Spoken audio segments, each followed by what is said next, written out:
한 주 동안 평안하셨습니까? 우리 옆에 계신 분들께 한번 안부 한번 여쭙겠습니다. 한 주 동안 잘 지내셨습니까? 한 주 동안 잘 지내셨습니까? 평안하셨습니까? 다시 한번 이렇게 인사 한번 나누겠습니다. 하늘 아버지의 복과 은혜가 충만하게 함께 하시길 축복합니다. 하늘 아버지의 은혜와 복이 복과 은혜가 함께 하시기를 주님의 이름으로 축복합니다. 여러분, 우리가 그냥 늘 하라고 하니까 그냥 습관적으로 하는 인사이고 이렇게 말인 것 같지만요. 여러분, 사람의 말에는 굉장히 중요한 힘이 있습니다. 말에는 굉장히 중요한 의미가 있어요. 더더군다나 여러분, 만약에 제가 하는 말이 그냥 여기서는 그냥 그러려니 하겠지만, 만약에 제가 그 나라의 왕이고 대통령이면 제가 여러분 농담으로 하는 말도 그 말이 굉장히 힘이 있습니다. 그냥 툭 한마디 던지는 말로 인해서 나라의 법이 바뀌기도 하고 나라의 많은 것들이 바뀌기도 합니다. 왜 그럴까요? 그게 그 사람에게 주어진 권세이고 권한이기 때문에 그렇습니다. 제가 전에도 몇 번 이렇게 나눈 적이 있는데요. 제가 군대에 있을 때 저희 부대장님이 바뀌셨어요. 제가 상병쯤에 제가 한 1년 정도 군생활, 1년도 한 7개월, 8개월 남았을 때, 그때 이제 부대장님이 싹 바뀌셨는데 안수 집사님이 새로 부임을 해 오셨어요. 교회에 오셔가지고 같이 예배를 드리니까 그날은 또 잘 안 나오는 밑에 참모들, 군수참모, 인사참모, 다 교회 오신 분들도 있었지만 안 오신 분들도 다 많이 오셨더라고요. 이제 부대장님이 교회로 오시니까 다 교회로 온 거예요. 예배 끝나고 식사를 하는데, 식사하는 공간이 교회 1층에 이제 아동부 예배 드리는 장소와 교육관과 같이 이렇게 옆에 서서 같이 식사를 하다 보니까 옆에서 이제 막 아이들 왔다 갔다 하고 막 이렇게 하니까 너무 좀 번잡스럽고 시끄럽고 좀 복잡했나 봐요. 이 부대장님이 딱 한마디 하시더라고요. 좋은 교육관 같은 공간 하나 있으면 참 좋겠네. 이런 말 한마디 딱 하셨는데, 그 다음 주부터 인사참모, 군수참모님들이 움직이시더니 옆에다가 한 달 반 만에 통나무 집을 지어가고 교육관 식당을 만드시더라고요. 그게 참, 그러면서, 군대는 이게 되는구나. 왜 그래요? 부대 안에서 그 부대장의 권위와 부대장의 말 한마디는 그냥 보통 말 한마디가 아니에요.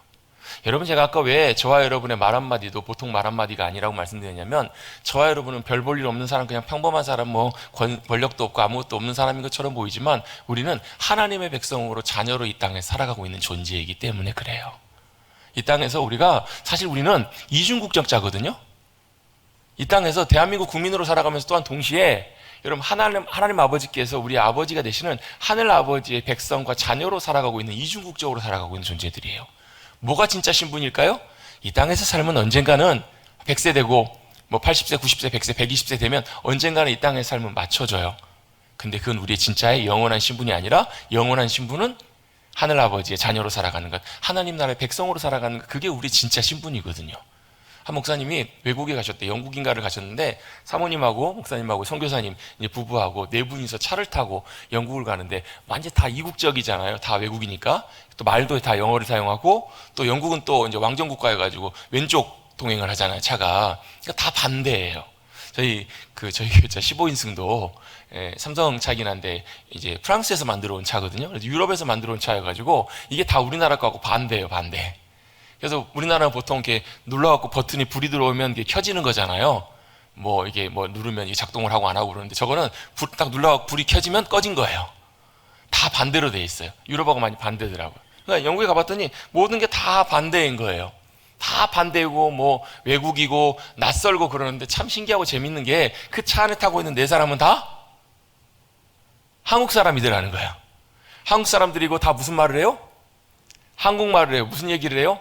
한국 음식 먹는 거 얘기하고, 한국 사람들의 사고, 한국 사람들의 얘기, 그런 얘기들을 하면서 지나가고 있더라는 거예요. 그러면서 목사님 그때 무슨 생각이 문득 들었냐면, 이것이 이 땅에 우리가 세상에 살아가지만 하나님 나라의 백성으로 살아가는 삶의 모습이구나. 먼 타지에 살아가는 것처럼 보이고, 이 땅에서 삶은 천국 같지 않잖아요. 이 땅의 삶은 전혀 하나님 나라를 살아가고 있지 않은 것처럼 보이지만, 하나님께서 우리를 하나님 나라의 백성으로 불러주셨기 때문에 이 땅에 살아가지만 우리는 뭘로요? 하나님 나라를 누리며 살아가는 하나님의 백성들이구나. 이걸 그때 목사님이 순간적으로 생각이 나셨다라는 거예요. 여러분, 우리도 마찬가지입니다. 우리도 이 땅에 살아가고 있지만 우리는 하나님을 우리 아버지로 모시고 살아가는 하나님 나라의 거룩한 백성이고 자녀인 줄로 믿습니다. 아멘. 그게 저와 여러분의 신분이고, 그걸 뭐라고 부르냐면 그리스도인이라고 불러요. 그리스도가 나의 구주가 되셔서 하나님을 나의 아버지로 모시고 살아가는 사람, 하나님 나라의 백성, 그들이 바로 이 땅에 살아가는 저와 여러분인 줄로 믿습니다. 그래서 여러분, 하나님 나라의 백성들은요, 꼭 필요한 것이 있어요. 사실 하나님 나라의 백성 아니고도 이 땅에는 꼭 필요한 것이 있는데, 하늘이 필요해요. 엊그저께부터 이제 비가 내리기 시작했습니다. 이 비를 무슨 비라고 해요? 장마비라고 하지만 많은 분들은 그렇게 얘기하시더라고요. 단비라고. 왜요? 비가 너무 오랫동안 많이 안 와가지고 막 논밭이며 밭이랑 땅이 비가 너무 필요한 상황에서 내렸던 단비와 같은 그런 비가 내려가지고 너무너무, 제가 그래서 어제 한번 쭉 교회를 돌아보면서 이렇게 나무들이랑 화분들이랑 쭉 봤는데요, 완전 나무가 살아나는 것 같아요. 쭉 쳐져 있던 나무잎과 이런 것들이 막 쌩쌩하게 살아있는 것 같고요, 막 파랗고 예쁜 막 꽃잎들로 일어나요. 왜 그럴까요? 왜 그럴까요? 하늘로부터 비가 내리는데 그 비는 그냥 비가 아니라 단비이고 또한 동시에 생명이잖아요. 생명. 그 비가 내렸기 때문에 이 땅에 있는 생명체들이 살아 일어나요. 몇 년 전인가요, 한 권사님이 저한테 차 타고 가면서 그런 얘기 하시더라고요. 목사님, 이 땅에 식물들 있고 작물들이 있는데 그냥 뭐 땅에서 뭐 지하수 같은 거 길러가지고 물 줄 수도 있고 비가 안 오면 이렇게 줄 수 있는데 하늘에서 내리는 비는 다르다고. 하늘에서 내리는 비는 다르더라고. 실제로 그런가요? 그런 것 같아요. 제가 생각할 때는요. 하늘에서 내리는 비가 내려야 이 땅에 생물들이 살아 일어나고 땅도 살아나요. 우리는 보통 그렇게 생각하거든요. 땅이 생명력 있다고. 그렇죠? 땅이 막 생명력 있어서 막 놀라운 생명의 역사를 나타낸다고. 근데 실제로는요, 하늘이 없으면 땅만으로는 절대 생명의 역사를 나타낼 수가 없어요. 비가 안 와 보세요. 햇빛이 안 비춰 보세요. 여러분, 하늘에 주어지는 모든 것들이 땅에 내려지지 않으면 이 땅은 그냥 황량하고 메마르고 죽어간 죽음밖에 없는 그 땅이 될 거예요. 왜? 하나님께서 원래 천지 창조를 하실 때부터 그런 원리로 만드셨기 때문에 그래요. 이게 중요한 부분이에요. 뭐냐면 하나님께서는 하늘의 귀한 생명과 귀한 것들을 이 땅 가운데 나타내시려고 이 땅 가운데, 마치 저는 그렇게 표현을 해요. 마치 판화 아시죠? 판화 아시잖아요. 판화 여기 이렇게 조각해갖고 잉크 묻혀갖고 종이에 딱 찍으면 찍히잖아요. 하나님께서 하늘과 땅을 만드신 이유는 그렇게 하늘의 하나님의 놀라운 영광과 생명과 풍성한 귀한 것들을 이 땅 가운데 나타내시려고 하나님께서 천지를 만드셨다는 거예요. 사람을 그렇게 만드셨잖아요. 사람을 하나님께서 어떻게 만드셨죠? 흙으로 사람을 빚으셨어요. 이 땅에는 흙으로 사람을 빚으셨는데 그게 사람이에요? 아니에요? 여러분, 우리 예배 마치시고 이따 가셔갖고 흙으로 같이 한번 아담 한번 만들어 보십시다. 흙으로 사람 만든다고 아담이 돼요? 아니요. 아담이 아담 되게 하는 가장 중요한 것은 하늘 하나님 아버지의 생명의 호흡과 기운이 아담에게 들어왔기 때문에 아담이 살아있는 존재가 되잖아요. 우리의 생명은 누구로부터요? 하늘 하나님으로부터. 하늘로부터 우리 가운데 부어졌기 때문에 그게 가능했던 거예요.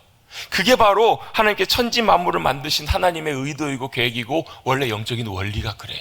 그래서 하늘이 없으면 이 땅은 절대로 하늘의 생명을 누릴 수가 없어요. 여러분, 하늘이 없기 전에, 하나님께 천지 만물을 지으시기 전에 이 땅은 어떠한 모습이었죠?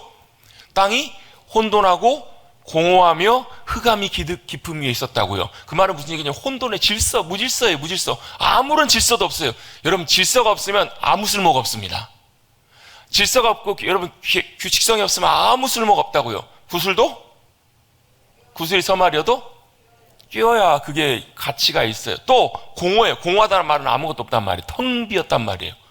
흑암이 깊음에 있다는 말은 흑암이 무적행처럼 깊다는 말인데 그 말은 어둠이 다 덮고 있었다는 얘기예요. 어둠이 다 덮고 있는 이 시대가, 땅도 없었겠죠 그때는. 그곳 가운데 하나님께서 빛을 창조하시기 시작하면서 하늘의 놀라운 생명과 은혜를 이 땅 가운데 나타내기 시작하신 것이 창조의 역사예요. 그래서 우리에게는 뭐가 필요해요? 이 땅은 하늘이 필요합니다. 하늘의 은혜와 생명이 필요해요. 아담도 마찬가지요. 근데 문제가 하나 생겼습니다. 뭐냐면 인간이 범죄하면서 죄를 지으니까요, 하나님과의 관계가 깨어져 버린 거예요. 하늘과 이 땅의 관계가 깨어졌어요. 그래서 어떻게 해요? 하늘의 생명과 하늘의 풍성한 귀한 것들이 이 땅 가운데 없어요. 하나님께서 아담을 처음 만드신 다음에 에덴에다 두셨잖아요. 에덴은 뭐예요? 에덴의 특징이 있습니다. 몇 가지 특징이 있는데요, 에덴은 하나님께서 만드신 사람과 함께 거니시는 곳이었어요. 하나님이 사람과 함께 사시는 곳이었다고, 에덴이. 또 어떤 특징이 있냐면요, 에덴은요 부족한 것이 없었어요. 모든 것을 다 주님이 주시고 모든 것들을 다 예비해 놓으시고 허락해 놓으신 곳이 바로 에덴이었어요. 얼마나 좋았겠어요. 여러분 생각해 보세요. 여러분이 만약에 부자예요. 얼마나 부자인가? 뭐 몇 대가 먹고 살아도 될 만큼 엄청난 부자예요. 뭐 우리나라의 제일 부자라고 생각해 보세요. 아이가 태어났어요. 여러분 하실 수 있으면 아이에게 가장 좋은 것들로, 가장 최고 것들로 해주고 싶으시겠어요? 안 그러고 싶으시겠어요? 사랑이 있으신가 없으신가? 정말 만약에 정말 할 수만 있다면 다 좋은 것들로 해주고 싶으시겠죠. 하나님께서 그렇게 하셨다고요. 에덴에 가장 값지고 귀하고 보배로운 모든 부족함이 없는 좋은 것들을 다 주셨어요. 근데 아담이 범죄함으로 인해서 에덴에서 쫓겨나요. 그래서 어떻게 해요? 하나님의 풍성함으로부터 이게 그 아담의 삶이 끊어지게 되었어요. 그래서 찾아오는 결과가 뭐예요? 죄의 결과가 바로 뭐냐면 이 땅의 결핍이에요. 결핍. 다 부족해요. 다 모자라. 여러분 왜 전쟁을 해요? 다 서로 자기 땅 더 먹겠다고.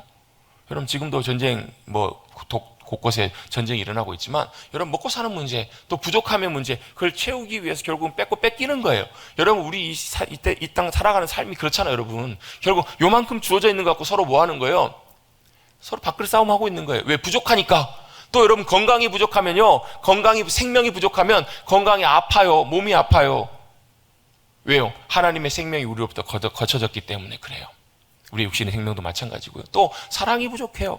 하나님의 사랑이 거쳐졌기 때문에 우리 찬송가에도 그런 찬양 있잖아요. 세상 모두 사람 없어. 사람들이 왜요? 이 땅에 사랑이 없기 때문에 사람들이 항상 참 사랑을 가서 갈구해요. 이 사람에게 저 사람에게 찾다가 어떻게 해요?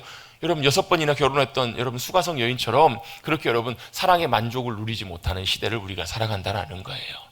여러분 진짜가 어디 있는가? 그 풍성함이 어디 있는가? 그 모든 것들을 주실 수 있는 영원하신 하나님, 모든 것들의 주인이 되시는, 모든 것들을 소유하신 하나님 아버지의 놀라운 공급하심과 역사하심만이 우리의 모든 것을 채울 수가 있다는 거예요.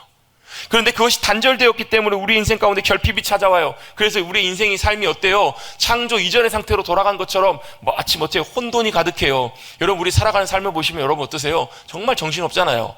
무질서하잖아요. 혼란스럽잖아요. 여러분 앞날을 봐도 그렇고, 또 어때? 공허해요. 어디 가도 만족을 찾을 수가 없어요. 또 어둠이 가득 덮고 있는 것 같은 그런 인생을 살아가는 우리의 삶의 모습이 되었다라는 거예요. 그게 여러분 어때요? 정상적인 모습이에요. 그런데 그렇게 살아가는 인생들을 하나님께서 가만두시지 않으시고 그냥 두시지 않으시고 어떻게 하셨는가? 그대로 끝난 것이 아니라요, 그 하나님께서 이 땅에 있는 우리들을 찾아오세요. 이 땅에 있는 우리들을 위해서 내려오셨습니다. 찾아오셨습니다.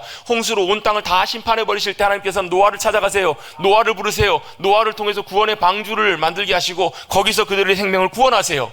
구원의 역사를 이루세요. 아브라함을 찾아오세요. 아브라함에게 놀라운 약속을 하세요. 야, 네가 이 땅에서의 나의 복을 흘려보낼 수 있는 복의 통로가 되라. 복의 도구가 되라. 너를 통해서 나의 복을 흘려보낼 수 있는 복이 되라 라고 주님이 약속하세요.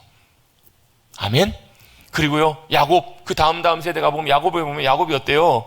형을 피해가지고 형이 죽인다고 하니까 도망가면서 아무도 모르게 어디로 가야 될지도, 어떻게 될지, 내 인생이 막막하고 두렵고 염려가 되고 처량하게 혼자 그냥 광야에서 길바닥에서 돌베개 베고 잘 때, 여러분 그 처량한 그 신세, 그 야곱을 하나님께서 찾아오세요. 어떻게 찾아오세요? 하늘 사닥다리가 내려오잖아요. 하늘로부터 하나님 어디 계신가요? 하늘 보좌에 계신 하나님께서 천사들이 오르락 내려가는 사닥다리를 보여주시고, 물론 여러분 하나님께서 그 사닥다리로 오르락 내려가셨다 그런 의미보다 상징적으로 환상 가운데 그에게 꿈에서 보여주신 것 같아요.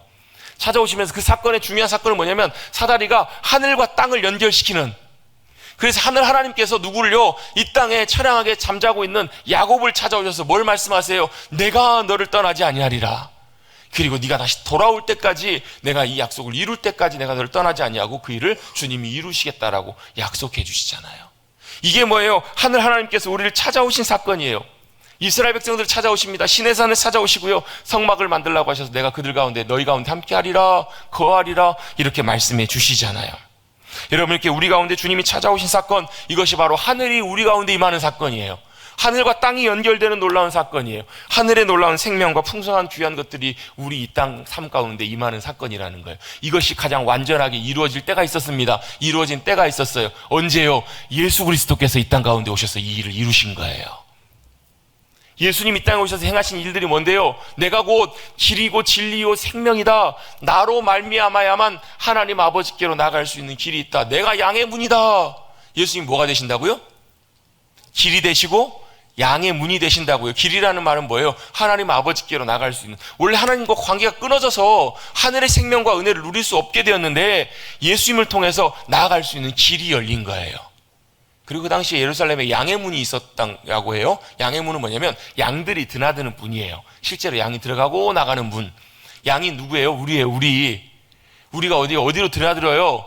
목자 되시는 주님께로 들어가고 나갈 수 있는, 하나님 아버지께로 들어갈 수 있는 그런 길이 열리는 거예요. 그래서 그 주님이 우리의 뭐가 되어주세요? 선한 목자가 되어주시잖아요. 그걸 경험했던 다윗이 이렇게 고백합니다. 여호와는 나의 목자시니 내가 부족함이 없습니다 라고 고백해. 여러분 진짜 다윗이 부족한 게 없었을까요? 여러분 한번 여쭤볼게요. 여러분 부족한 거 있으세요 없으세요?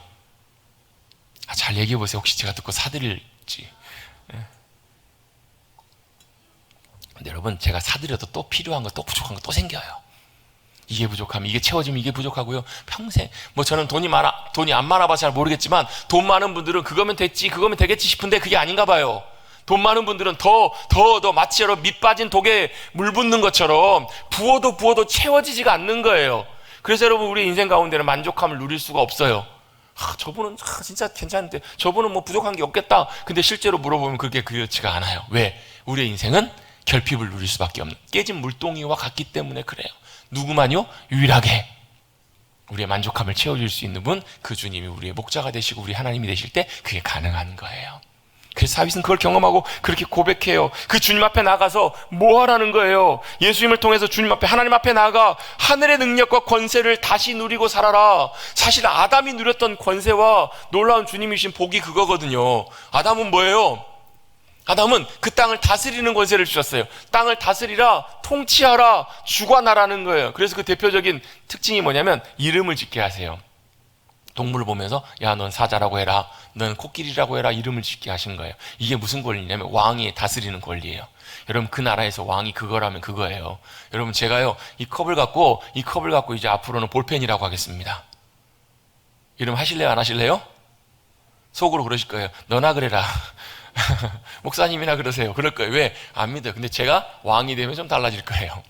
왜요? 왕이 다스리는 그 나라에는요 왕의 말이 권세고 권위가 돼요.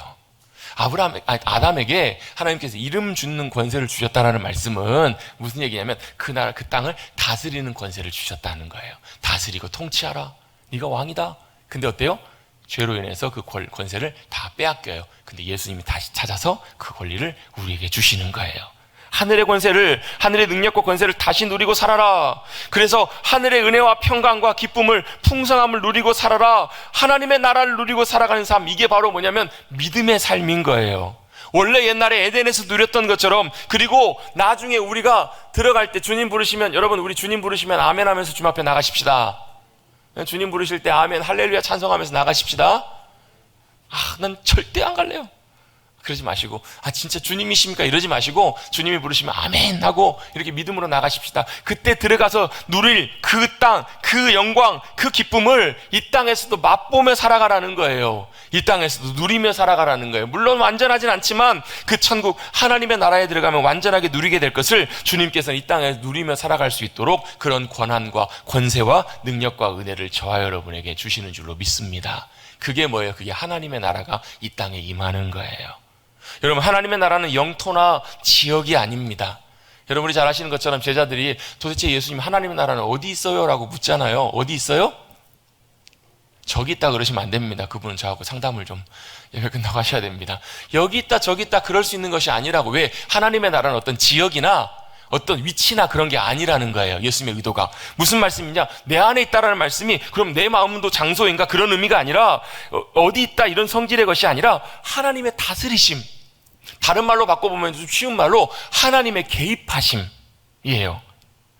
데릭 모피라는 박사님이 이렇게 이 표현을 해요. 하나님의 개입하심. 그래서 여러분 출애굽 사건 아시죠? 여러분 출애굽 하나님께서 400년 동안 노예로 살고 있었던 이스라엘 백성들을 하나님께서 10가지 재앙을 통해서 또 홍해 사건을 통해서 그들을 건져내신 출애굽 사건, 그 사건을 뭐라고 표현하시냐면 그 박사님은 하나님께서 내려오신 사건이라고 표현을 하세요.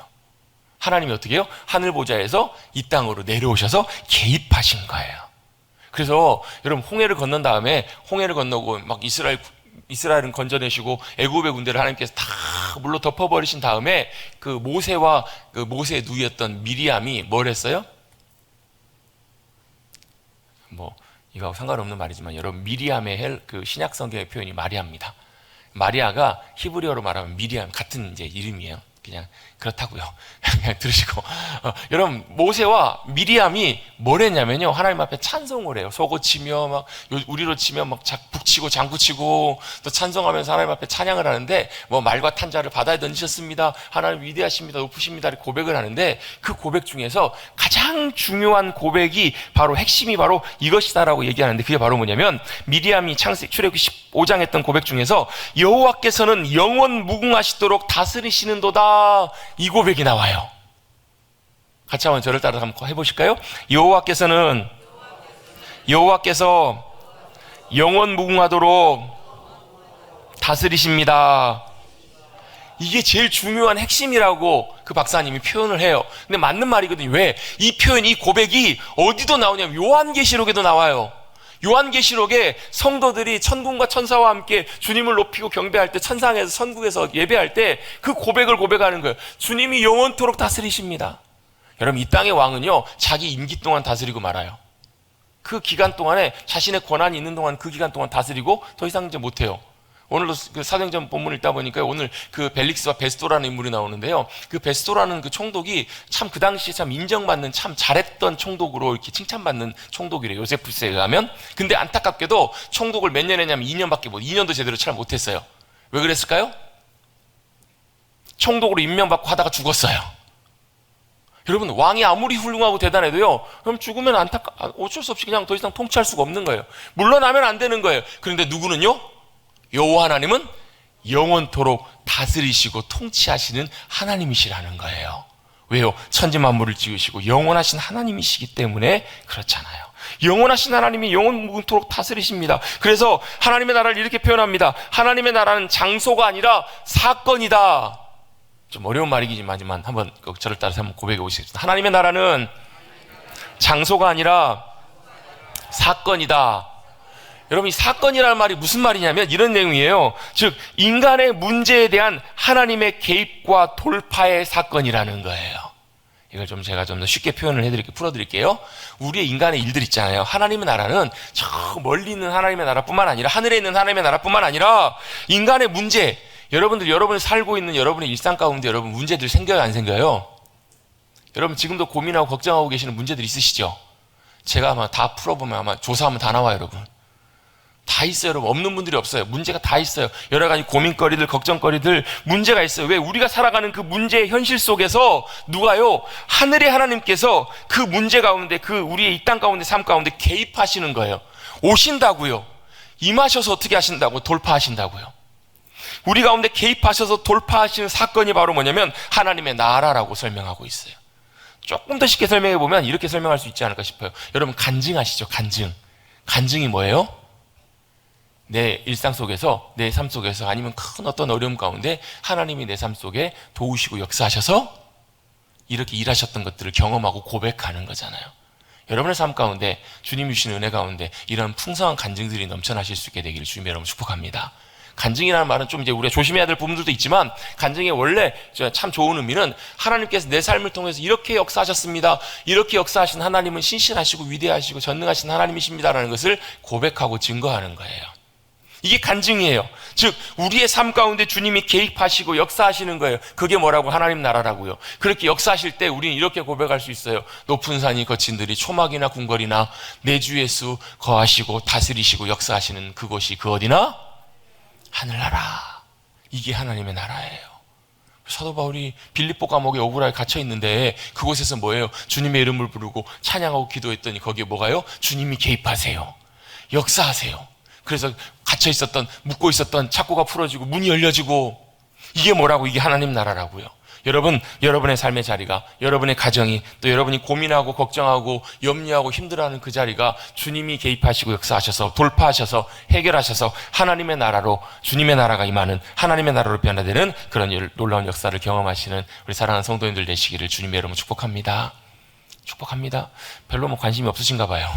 왜? 내 코가 석자인데, 내 현실이 그런데. 그런데 그렇지가 않다고, 여러분. 여러분의 현실과 삶 속에서 뭐가요? 하늘의 하나님께서, 여러분, 이게 임하는 경험이 있어야 여러분, 우리가 진짜 믿음으로 살아가는 삶이 돼요. 이게 진짜 믿음으로 살아가는 삶이거든요. 이게 주님과 진짜 동행하는 삶이거든요. 이건 여러분 절대 추상적이거나, 그냥 주님과 동행합시다, 여러분, 이런 절대 피상적인 삶이 아니기 때문에 그래. 실제예요, 실제. 그걸 경험하게 해주시기 위해서 예수님 이 땅에 오셔서 누구를 부르셨는가? 제자들을 부르세요. 제자들을 부르셔서 보내십니다. 가라고 하세요. 여러분, 우리가 읽었던 오늘 10장에도 그렇고요, 9장에도 보면 12제자를 예수님이 먼저 보내십니다. 그리고 오늘은 70명의 제자들을 부르시고 보내시면서 뭐라고 부르시냐면, 야, 가라, 가서, 그리고 병든 자, 아파하는 자 있으면 병을 고쳐줘라. 그리고 귀신 들리고 고통당하고 있는 자 있으면 귀신을 내어 쫓아주라. 이렇게 주님께서 보내십니다. 왜 보내셨을까요?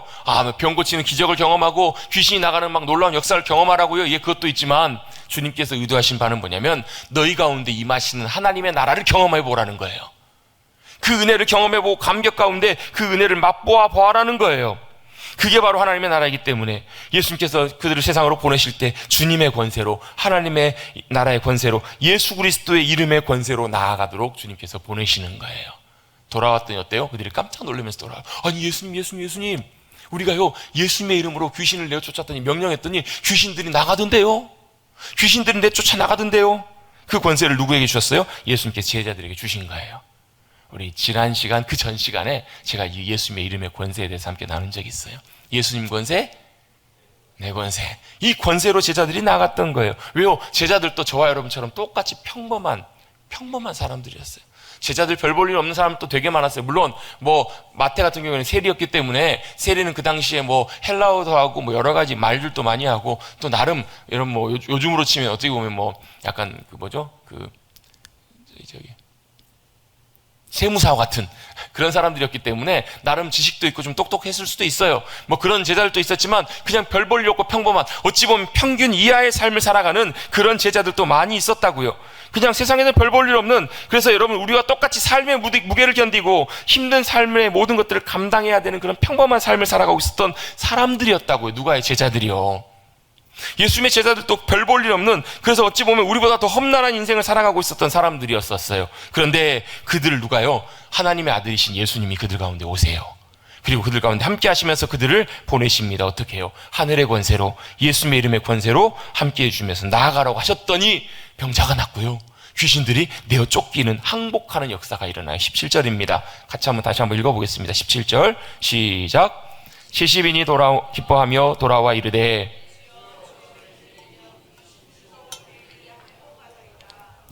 아멘. 70인이 기뻐하면서 돌아왔다라는 거예요. 돌아올 때 낙심하지 않고 힘들어하지 않고 기뻐하면서 돌아와요. 왜? 주님의 역사하심과 놀라운 승리를 맛보았거든요. 여러분, 우리에게 기쁨이 없는 이유는 기뻐할 일이 없어서 그런 것이 아니라, 우리의 영혼이 하나님께서 주시는 은혜와 승리를 맛보고 경험하지 못했기 때문에 우리의 영혼이 기쁨이 없어요. 때때로 우리 영혼이 지치고 낙심하고 그런 경우들이 많아요. 제자들은 힘들게 사역을 하고 돌아왔지만 그럼에도 불구하고 그들 마음 가운데 기쁨이 있었어요. 왜요? 주여, 주의 이름이면 귀신들도 우리에게 항복하더이다. 이런 승리를 경험하고 돌아왔잖아요. 여기서 항복하다라는 말은 원래 의미는 자발적으로 아래로 가다라는 말이에요. 귀신들이 알아서 지발로 기는 거예요. 자발적으로 항복하다, 복종하다, 주인으로 인정하다, 이런 의미입니다. 귀신들이 몰려 예수 그리스도의 이름의 권세 앞에 자기들이 그 예수님이 주님이심을 인정하고 굴복했다라는 거예요. 누구에게요? 제자들에게 그런 권세가 있어서 그런 것이 아니에요. 제자들이 대단해서 그런 것이 아니라고요. 저와 여러분이 대단해서 그런 것이 아니라고요. 여러분, 제가 지지난주인가요? 우리가 기도할 때 어떻게 기도한다고요? 여러분, 기도 마지막에 할 때 어떻게 마무리하세요? 여러분, 같이 좀 해보십시다. 여러분이 잘 좀 도와주셔야 설교가 좀 빨리 끝나. 여러분, 기도하실 때 마무리 어떻게 하신다고요? 예수님의 이름으로 기도합니다. 아멘. 이렇게 기도해요. 왜 그렇게 기도하시죠? 우리의 자격으로, 조건으로 하나님 앞에 부탁하고 아뢰는 것이 아니라고요. 저는 참 누구에게 가서 부탁하는 걸 참 잘 못해요. 근데 제가 그 군대 있을 때 병장이 되니까 이등병, 일병한테 요즘은 또 그렇게 하면 안 된다고 하더라고요. 제가 그런 건 아닌데, 그냥 별 부담 없이 그냥 편하게 부탁하고 시켜요. 야, 이것 좀 가져와라. 야, 쓰레기통 비울 때 됐으니까 쓰레기통 비워라. 이렇게 얘기할 수 있어요, 없어요? 있어요. 왜? 제게 그런 권한이 있고 제가 그 위치에 있으니까. 그렇잖아요. 근데 그게 아닐 때는 막 눈치 보고 막 미안한 마음으로 가가지고 또 잘 보여가지고 어떻게 선물도 하고 이렇게 해가지고 막 부탁을 해야 돼요. 기도는 그렇게 하는 것이 아니라고요. 기도는 뭘로 하는 거라고? 믿음으로 하는 거라고요. 주님, 저에겐 자격이 없고요, 조건이 없고요, 주님 앞에 면목이 없습니다. 내세울 수 있는 거 없고 주님 앞에 구하고 아뢰을 만한 그런 자격도 안 되고 조건도 안 됩니다. 그런데 예수님의 이름으로 기도합니다. 예수님의 이름을 의지해서, 예수님을 통해서, 예수님을 의지해서 제가 믿음으로 기도합니다. 그럼 누가 들으세요? 주님이 들으신다고. 요한복음 16장에 이렇게 말씀합니다. 너희가 지금까지는 내 이름으로 아무것도 아뢰지 아니하였으나 구하라 그리하면 받으리니 너희 기쁨이 충만하리라. 여러분, 기도는 뭘로 하는 거라고요? 믿음으로, 예수님의 이름의 권세를 의지해서 믿음으로 나가는 거라고요. 제자들도 평범한 똑같은 저와 여러분 같은 사람이었어요. 그런데 예수님의 이름의 권세를 믿음으로 의지하면서 나갔을 때, 원래 원어에 보면요, 당신의 이름으로 제자들, 귀신들에게 명하였을 때 귀신들도 굴복하고 복종하였습니다, 이렇게 표현하고 있어요. 깜짝 놀라서 기쁨으로 돌아와요. 예수님께서 뭐라고 말씀하세요? 18절입니다. 18절 같이 한번 읽어볼게요. 시작. 예수께서 이르시되 사탄이, 아멘. 예수님도 보셨다라는 걸, 뭘요? 사탄이, 제자들이 예수님의 이름의 권세로 귀신과 어둠의 권세를, 사탄을 쫓고 명령할 때 하늘에서 번개가, 여러분 번개 치는 거 보신 적 있으세요? 번개가 어떻게 치나요? 번개가 이렇게 칩니다. 번쩍. 번개가 어떻게 치냐면 하늘로부터 번쩍해요. 진짜 눈 깜짝할 사이에 쫙 이렇게 칩니다. 그렇죠? 얼마나 빨라요? 저 높은 하늘에서 이 땅에 피레침까지 닿는데, 이 땅에 그 번개가 가는 그 곳까지 닿는데 얼마나 걸릴까요? 0. 몇 초나 걸릴까요? 엄청 빨라요. 순식간이에요. 눈 깜짝할 사이에요. 그 말은 무슨 얘기냐면, 예수님의 이름의 권세가 사탄과 어둠의 권세를 향해서 선포하였을 때 얼마나요? 한 1년 걸렸을까요? 아니요. 공중에 권세 잡은 자, 하늘에서 역사하고 있던 어둠의 권세가 순식간에 떨어져 버리더라는 거예요. 이게 바로 뭐냐면 주님의 이름의 권세의 능력입니다.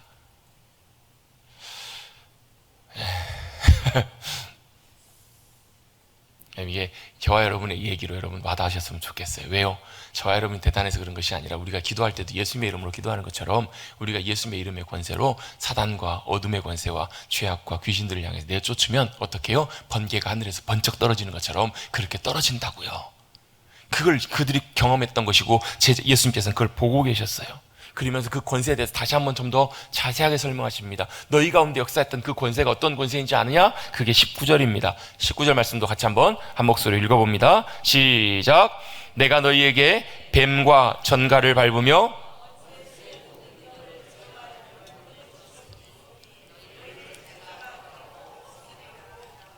아멘. 내가 너희에게 뭘 주셨다고요? 예수님이 제자들에게 뱀과 전갈을 밟으며, 저와 여러분에게도 똑같이 뱀과 전갈을 밟는 권세를 주신 줄로 믿습니다. 그렇다고 여러분 독사 밟지 마십시오. 물립니다. 그런 의미가 아니라 어둠의 권세가, 또 우리를 위협하는 그런 해로운 것들이 우리 가운데 공격할 때 그것을 머리를 밟아 깨트릴 수 있는 권세를 주셨다라는 거예요. 주님이 주셨대요. 또 원수의 모든 능력을 제어할 권능을 주셨대요. 여러분, 저는 이 말씀을 믿고 의지하기 때문에 귀신들에 대해서 별로 두려워하지 않아요. 왜요? 제가 대단해서 그런 것이 아니라, 우리 맨날 찬양했잖아요, 여러분. 예수님 찬양, 예수님 찬양, 예수님 권세, 예수님 권세, 예수님 권세, 내 권세, 찬양만 하시고 안 믿으시잖아요. 왜요? 이런 권세를 주셨다라는 거예요. 원수의 모든 능력을 제어할 권능을 주었으니 너희를 해칠 자가 결코 없으리라. 이 말씀하고 거의 비슷한 말씀이 어디로 나오냐면 마가복음 16장에도 나와요. 예수님이 부활하신 다음에 승천하시기 직전에 믿는 자에게는 이런 표적이 따르리니 라고 하시면서 말씀하셨던 말씀, 이 말씀과 거의 비슷해요. 믿는 자가 누구예요? 예수 그리스도를 나의 구주로 믿는 사람들. 여러분, 한번 여쭤보겠습니다. 예수님이 여러분의 구주가 되십니까? 그리고 여러분이 예수님을 영접할 때 예수님이 여러분 안에 오셔서 성령님을 통하여 함께하고 계심을 믿으십니까? 그리고 예수님의 권세가 하늘의 권세, 놀라운 모든 것을 다스리시고 승리하시는 권세이심을 믿으십니까? 그렇다면 그 권세가 저와 여러분 가운데 함께하고 계시는 거예요. 그 사람이 믿는 사람이에요. 믿는 사람, 이런 표정이 따르니 뱀을 집으며 독을 마실지라도 해를 당치 않는다고. 이걸 경험했던 사람이 사도 바울이잖아요. 풍랑을 만나가지고 배가 다 깨지고 섬에 도착했어요. 그래가지고 불을 떼기 위해서 장작을 들었는데 독사가 뱀 거기 뜨거워가지고 튀어나와가지고 독사가 손을 물고 있는 거예요. 대롱대롱. 사람들이 뭐라고 해요? 저 사람은 천벌을 받은 사람이라고. 하늘의 벌을 받은 사람이어서 바다에서는 어찌어찌 살아남았을지 모르지만 신이 저 사람을 살려두지 않기 위해서 독사를 통해 물게 했다고. 사도 바울이 어떻게 해요?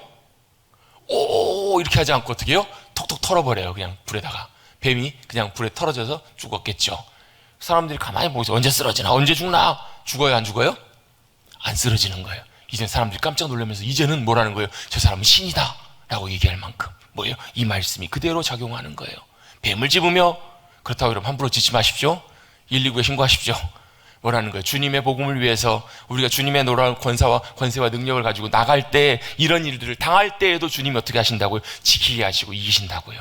뱀을 집으며 이런 표적이 나름 하늘의 방언을 말하며 놀라운 주님의 나라의 권세와 놀라운 역사를 경험하게 하실 거라고 주님이 약속해 주시잖아요. 마가복음 16장에. 그리고 그걸 어떻게 해요? 제자들이 이용을 해요. 활용을 해요. 어떻게 해요? 사도행전 3장에 보시면 성전 미문에 앉은 명이 태어날 때부터 못 걷는 사람을 만났을 때 제자들이 베드로와 요한이 이렇게 얘기합니다. 뭐라고 얘기하죠? 내가 너에게 줄 건 없지만, 돈을 줄 수 없고 줄 수 있는 건 없지만 있는 것을 주겠다고 나사렛 예수 그리스도의 이름의 권세로 일어나 걸으라. 그들에게 있었던 건 뭐예요? 나사렛 예수 그리스도 이름의 권세가 있었잖아요. 그걸로 믿음으로 선포한 거예요. 여러분 실제로 한번 선포해 보세요. 기도할 때나 여러분의 삶의 상황 속에서 때때로 여러분 뭔가 문제가 생겼을 때, 아팠을 때 예수님의 이름의 권세로 선포해 보십시오. 예수님의 이름의 권세로 선포하시면서 때때로 어둠의 권세가 떠나가도록, 또 주님의 놀라운 역사가 일어나도록 그렇게 믿음으로 선포할 때 주님의 놀라운 역사와 권세가 우리 가운데, 승리 가운데 나타나게 될 줄로 믿습니다. 얼마 전에 다윗 어딜 갔더니 다윗 조각상이 이렇게 만들어진 데가 있는데, 그걸 설명해 주시는 분이 그런 얘기를 하시더라고. 여기 오는 분들마다 뭘 보냐면 다윗을 보는 게 아니라 다윗의 물맷돌만 보더라고. 그 물맷돌이 어떻게 생겼는가, 몇 개였는가, 그것만 보는 거예요. 왜요? 골리앗을 쓰러뜨린 게 물맷돌로 쓰러뜨렸잖아요. 근데 실제로 다윗이 쓰러뜨렸던 것은 물맷돌로 골리앗을 쓰러뜨린 것이 아니라, 너는 칼과 창과 단창으로 나오지만 나는 만군의 여호와, 모든 군대의 하나님, 모든 군대를 이기시고 승리하시는 승리의 여호와 하나님, 그분의 이름으로 내가 너에게 나간다. 누가 쓰러뜨리신 거예요? 골리앗을? 다윗이 아니라 다윗과 함께 하셨던 만군의 여호와의 권세와 능력이 골리앗을 쓰러뜨리신 거예요. 여러분 생각해 보세요. 골리앗이 키가 거의 3m예요. 온몸을 다 갑옷으로 다 둘러싸고 있고 앞에는 방패가 다 있고요. 여러분 전쟁에 능한, 전쟁에 이골이 난 사람이에요. 그런 여러분 군인이 여러분 물맷돌 아무리 잘 던지다고 한들 이거 갖고 이 돌멩이로 여러분 쓰러뜨려갖고 골리앗 쓰러뜨린다? 여러분 그게 거의 기적 중에 기적이겠죠. 근데 그 기적을 이루신 분이 누구세요? 여호와 하나님의 권세와 능력인 거예요. 하나님께서는 우리가 그 권세와 능력을 누리며 살아가기를 원하십니다. 그래서 20절입니다. 20절 말씀도 한번 같이 한번 읽어봅니다. 시작. 그러나 귀신들이 너희에게 항복한 것으로 기뻐하지 말고, 아멘. 귀신이 나간 것도 중요한 일이에요. 놀라운 승리를 경험한 것도 참 중요하고 복된 일이긴 해요. 근데 그거보다 예수님께서는 더 중요하고 복된 일이 너희에게 있다. 너희의 이름이 하늘에 기록된 것으로 기뻐하라. 이렇게 설명하고 있어요. 이걸 주석에서는 이렇게 설명하고 있습니다. 이게 무슨 말이냐면, 하늘에 기록됐단 말이 하늘나라의 왕적 통치 가운데 현재적으로 참여하였음을 뜻한다. 이게 무슨 말이에요? 무슨 말이에요? 제 표정 들어보시니까 하나도 이해가 안 되신 것 같아요. 우리의 이름이 하늘에 기록됐다는 말이 무슨 말이냐면, 하나님께서 다스리시는 하나님 나라의 왕으로서의 통치에 실제 지금 우리가 현재적으로 참여하게 되었다라는 거예요. 그래서 캠벨 몰간이라고 하는 목사님이 이렇게 설명합니다. 이 부분을 너희가 하나님께 속해 있다 라는 거예요. 너희가 하나님께 속해 있고 하나님의 나라의 놀라운 영광 가운데 속해 있다라는 거예요. 여러분 예수님께서 이 땅에 오셔서 공생의 사역을 하시면서 하셨던 말씀을 한마디로 쫙 줄여보면 한 문장으로 뭐라고 설명할 수 있죠? 뭐라고 표현하죠? 회개하라? 회개하라는 말은 돌아오라는 말이에요. 주님께로 회개하라? 하나님 나라가 가까이 왔다. 가까이 왔다라는 말은 이미 온 거예요. 이미 하나님 나라가 너희 가운데 왔다. 바리새인과 유대인들이 예수님을 막 비난하면서 귀신을 고치는 걸 보면서, 아, 저거는 바알세불, 귀신을 힘입어서 고치는 거라고 예수님께서 이렇게 말씀하세요. 아니야, 귀신들끼리 싸우면 서로 집이 무너지지. 그렇지 않아. 그렇게 귀신들끼리 공격 안 한다는 거예요. 또 하나는 뭐예요? 그리고 만약에 귀신이 쫓겨나가는 것이 하나님 아버지의 권세로, 성령님의 역사하심과 권세로 귀신이 쫓겨난 것이라면 너희 가운데 이미 하나님 나라가 임한 거라고. 회개하라, 천국이 가까이 왔다라는 말은, 하나님 나라 가까이 왔다라는 말은 이미 임하셨다라는 거예요. 하나님 나라가 이미 너희 가운데 임하였다. 그 통치를 실제로 경험하도록 제자들을 그렇게 부르시고 보내셨던 거예요. 그 말은 우리가 살아가는 현실의 삶 속에서도 하나님이 함께 하시고 역사하시고 일하시는 것들을 나타내기를 원하시고 우리가 경험하기를 원하시는 거예요. 어떻게? 병든 자, 아파요. 몸도 아프고 마음도 아프고 여러 가지 아프고 고통스럽고 괴로워요. 어떻게 하시라고요? 주님의 이름의 권세로 주님의 치유가 임하도록 기도하시고 선포하십시다. 주님께서 놀랍게 역사하시고 고치시도록. 왜? 제자들이 그렇게 했잖아요. 제자들이 그렇게 실제로 했잖아요. 그 목사님들 간증 들어보면 그래요. 못 걷는 사람인데 난 도저히 안 되겠다. 근데 방법이 없잖아요. 예수님의 이름의 권세로 잡아 일으켰더니 잡아 일어나더라는 거예요. 처음에는 막 우두둑 소리가 나가지고 이제 큰일 났다. 다리에 부러져가 해가지고 상해죄로 체포되겠다. 그런데 실제로 놀라운 기적 가운데 걷는 일이 일어나잖아요. 그런 기적까지 아니더라도 여러분 주님의 놀라운 치유와 회복과 고치심의 놀라운 역사를 경험하시는 저와 여러분 되시기를 주님의 이름으로 축복합니다. 또 귀신들이 쫓겨나요. 여러분 귀신 역사라는 게 여러분이 귀신 들림하면 막 옛날에 막 미친 분들 막 이런 분들 있잖아요.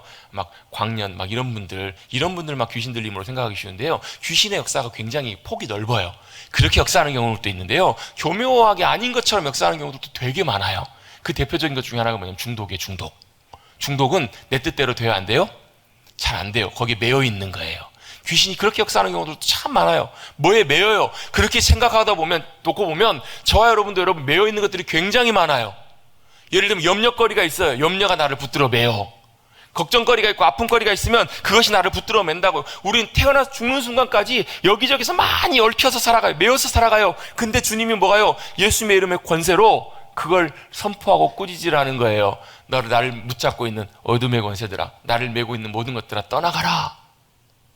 그럼 어떻게 된다고요? 귀신이 떠나간다고요. 자유케 된다고요. 자유케 하시기를 주님이 원하세요. 우리는 그런 치열한 영적인 전쟁 가운데 살아가고 있어요. 여러분 예수님의 이름의 권세와 능력으로 승리하시는 저와 여러분이 되십시다.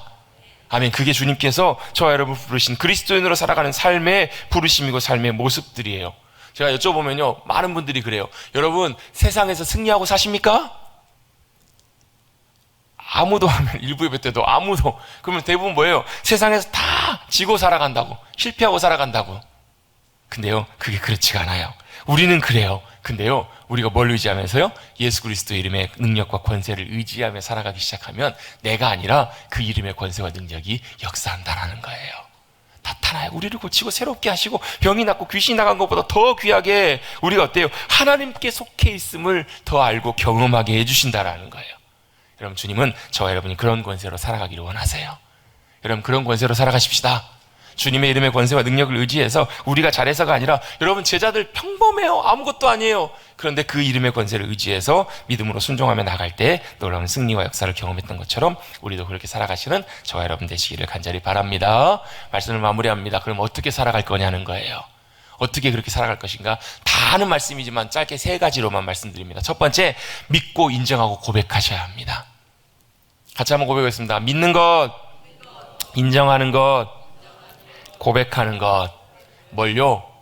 그 권세와 능력이 주님께 있다고 고백하는 거예요. 제가 아까 예배 부른 말씀으로 역대상 29장 말씀을 같이 고백하고 기도했는데요. 그 고백은 다윗이 언제냐면, 여러분 성전은 누가 지었어요? 다윗이 지으려다가 결국 솔로몬이 지었잖아요. 근데 그 모든 재료와 모든 준비는 다윗이 다 했거든요.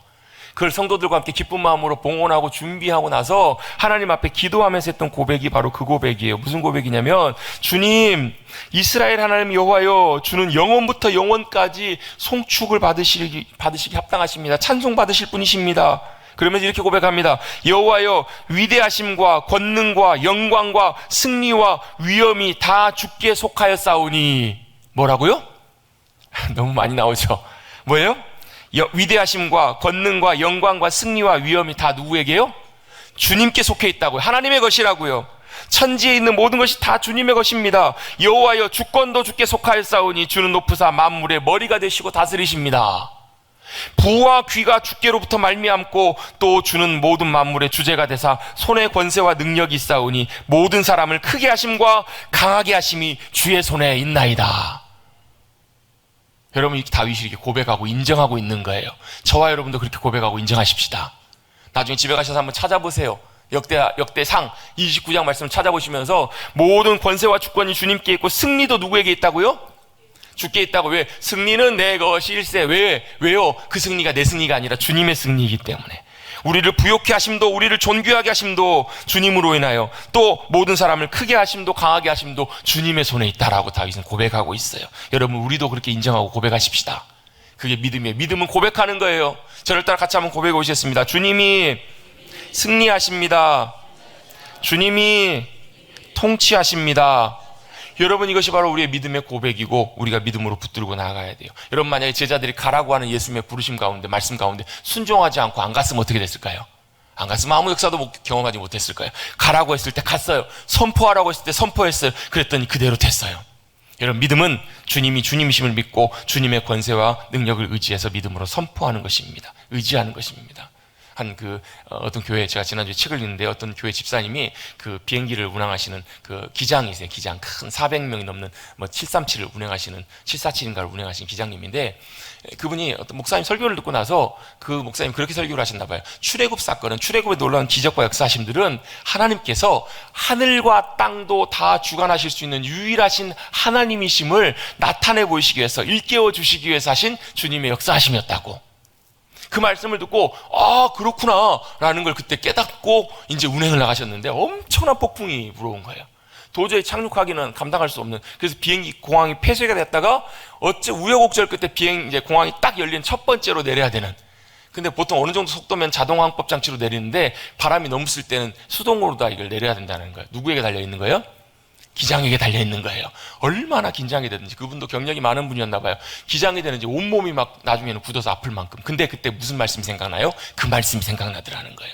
하나님, 하늘과 땅을 주관하신 하나님, 바람과 모든 풍랑도 주관하신 하나님, 나를 붙드시고 도와주십시오. 제가 주님을 의지합니다. 이렇게 기도하는 마음으로 감사하게 안전하게 사고 없이 잘 착륙하셨다는 거예요.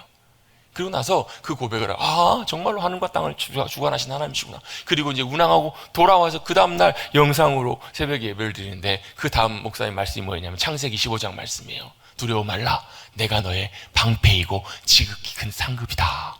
이 말씀을 듣고 나서 그 말씀이 다 연결되는 거예요. 내가 그렇게 큰 풍랑 가운데서도 하나님이 내 삶을 붙드시고 인도하시고 역사하시고 주관하셨구나. 믿음으로 의지하고 고백하고 맡기고 선포했더니 주님께서 그렇게 붙들어 주시더라. 그걸 개인적으로 그분이 경험을 하신 거예요. 여러분, 저와 여러분의 삶에서도 순간순간마다 그 은혜를 경험하시는 우리 모두가 되십시다. 왜요? 하나님은 참새 한 마리도 땅에 떨어지지 않게 하신다고요. 여러분, 제가 3주 전에 설교하면서 이 땅에서 하루에 우리나라에서 참새가 부딪혀서 떨어져 죽는 참새가 몇 마리라고요? 2만 마리가 넘는다고요. 2만 마리가 넘는 그 참새도 주님이 다 아신다고. 우리 머리털 하나까지 세시는 그 하나님께서 모든 것을 아시기에, 우리의 모든 것을 아시기에 믿음으로 고백하고 선포하고 주님이 우리의 삶을 다스리십니다. 주님의 주권과 승리가 나의 승리입니다 라고 고백하시고 나가시는 저와 여러분 되시기를 주님의 이름으로 축복합니다. 두 번째로 기도하셔야 합니다. 그래서 기도하셔야 합니다. 내 자신을 비우고, 내 걱정을 비우고, 염려를 비우고. 제자들이 묻습니다. 왜 주님, 우리는 못 고쳤습니까? 기도 외에는 다른 종류로 이런 일들이 일어날 수가 없다. 여러분, 기도로 주님과 충분한 시간으로 주님 안에 거하게 될 때 나는 죽고 예수님으로 채워지는 그런 귀한 은혜가 나타나게 될 줄로 믿습니다. 여러분, 문제 생길 때마다 어떻게 하십니까? 저도 항상 문제가 많이 생겨요. 지난주에도 참 복잡한 문제가 생겼는데 우리 마지막 전화를 끊으면서 이렇게 하고 끊었어요. 기도합시다. 우리 같이 기도합시다. 그리고 나서 실제로 기도하고 그 다음날 냈더니 그 문제가 감사하게 잘 그냥 아무렇지도 않게 해결이 돼버리더라고요. 기도에 놀라운 은혜가 있습니다. 놀라운 능력이 있습니다. 여러분, 너무 상투적이고 너무 다 뻔히 아는 말 같지만 실제로 기도의 자리에서 주님을 찾고 주님 안에 거하게 될 때 놀라운 능력과 권세를 경험하게 될 줄로 믿습니다. 마지막 세 번째는 참고로만 들으십시오. 거룩한 삶이 우리에게 유익합니다. 거룩한 삶, 우리 삶에 하나님과 우리 사이를 가로막고 있는, 마치 여러분 유리창 깨끗하게 닦는 것처럼 거룩한 삶으로 주님 앞에 우리의 말과 행실과 삶으로 드려지게 되면 우리를 통해서 더욱더 귀하게 주님의 능력과 권세가 역사하고 나타나게 될 줄로 믿습니다. 이 땅 살아가시지만 이 땅 살아가면서 하나님 나라의 거룩한 백성으로 주님의 권세와 능력을 힘입어 우리의 삶의 자리에서도 승리하며 감사와 감격과 기쁨을 누리며 살아가시는 우리 사랑하는 성도님들, 우리 머릿돌교회 우리 모두가 되시기를 간절히 주님의 이름으로 축복합니다. 기도하겠습니다. 주님, 감사합니다. 오늘도 저희를 인도하시고 예배 자리에 나오게 하시고 또 주님의 말씀에 귀 기울이게 하시니 감사를 드립니다. 이 땅 살아가는 우리들이지만 하나님 나라의 거룩한 백성으로 주님의 놀라운 이름과 능력의 권세로 살아가고 있음을 늘 고백하며 인정하며 주님의 능력으로 승리하는, 주님의 권세로 붙들고 나아가 세상 가운데 승리하는, 우리도 똑같이 사단이 번개처럼 땅으로 떨어지는 놀라운 승리 역사를 경험하고 살아가는 우리 모두가 되게 하여 주시옵소서. 감사드리며 예수님의 이름으로 기도드리옵나이다. 아멘.